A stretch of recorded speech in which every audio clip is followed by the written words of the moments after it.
Hey Prepper, so we are talking about food groups on this video right now. Basically, there's three. We've been taught our whole lives that there's four. And basically the people that came up with the four food groups want to sell you a bunch of food. You know, it seems like everybody is trying to sell you their product as the best thing. And I'm not gonna lie, I'm trying to sell you my product because it's awesome. But, you know, the whole you need to eat 1 gram of protein per pound a day to be healthy kind of garbage is made up by the nutrition industry to sell you protein powder. So the dairy is its own food group is sold to you by the American dairy farmer. Don't get me wrong. I mean, it's dairy. That's where cheese comes from, and it's cheese. But you have to realize that it is still meat. You know, it's just in a different form. It's not necessarily where you grill it on the stove and it smokes and it sizzles and all this. But in the same way, it came from an animal. It's designed to feed baby animals.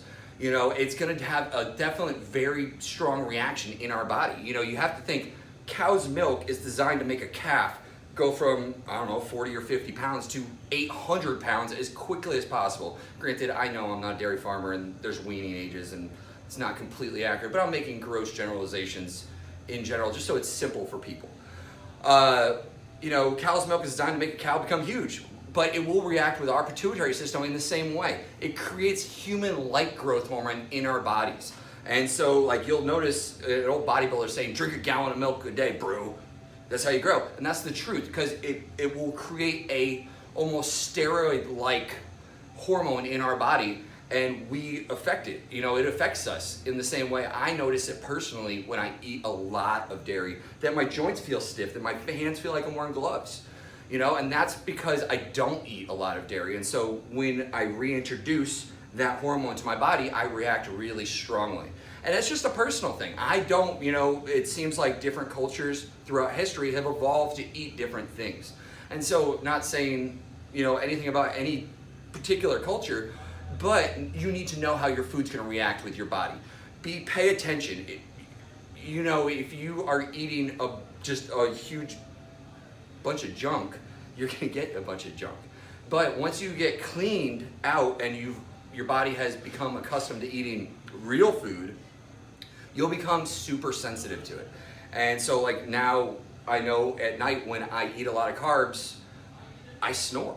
It's a strange thing, but that's something that I've noticed. You know, I used to have sleep apnea, or I still do, but since I've lost the weight, it's really helped with that. I've got a much better night's sleep. I seem to be more rested, have a lot more energy. And I noticed that when I go out and I, you know, either drink a bunch of beer or I eat some pizza or, you know, something along those lines, I'll go home and I will have a terrible night's sleep and my wife will be pissed off at me because I was snoring all night. So that's just the certain things that you'll notice, like, as, you know, you take control of your life. But anyway, let me get back to our food groups. There's 3 food groups: meats, veggies, and carbs. You know, it's very, very simple. You know, keep it as clean and simple as possible. Carbs are beans, carbs are potatoes, both sweet and white potatoes and red potatoes, and the purple ones that are really cool looking. You know, there's carrots, which are kind of both. You know, it's a higher carb vegetable. So when you cook it, it does create sugars and things like that. So you kind of have to be careful with that one if you're on a very carb restricted diet. And then, you know, there's things like vegetables, broccoli, cauliflower, green beans, even though they're a bean and they have a little bit of carb in them. You know, there's all sorts of stuff. And then, you know, you get into things that are like fruits, kind of are like that hybrid because they can have a lot more sugars. So as long as you're aware of them, you know, just be aware of the food you're eating. Don't necessarily be scared of any food, but eat it in moderation. And that's the hard part in our culture, is moderation. You know, oh, I gotta cut all carbs out. Oh, I gotta cut all, you know, this or all that, or every animal product out. What if you just ate it in a reasonable ratio and you did it yourself as opposed to letting somebody else do it for you? You know, that's you'll probably notice a big difference, and you'll notice a big difference in costs as well. So, I mean, just be sensible, and your food should have an expiration date.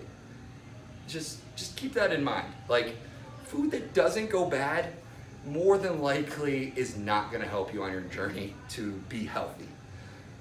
While delicious, while cheap, while have a 400-year lifespan, not good for you. So be aware of it. So, just to put a little cap on everything, 3 food groups: meats, veggies, carbs. Eat in moderation. Eat equal amounts at every meal. Spread out your meals. Stick with high fiber stuff and cook it yourself. So thanks for watching a brief little tutorial on our nutrition section, and we're going to be creating more videos, so keep checking back.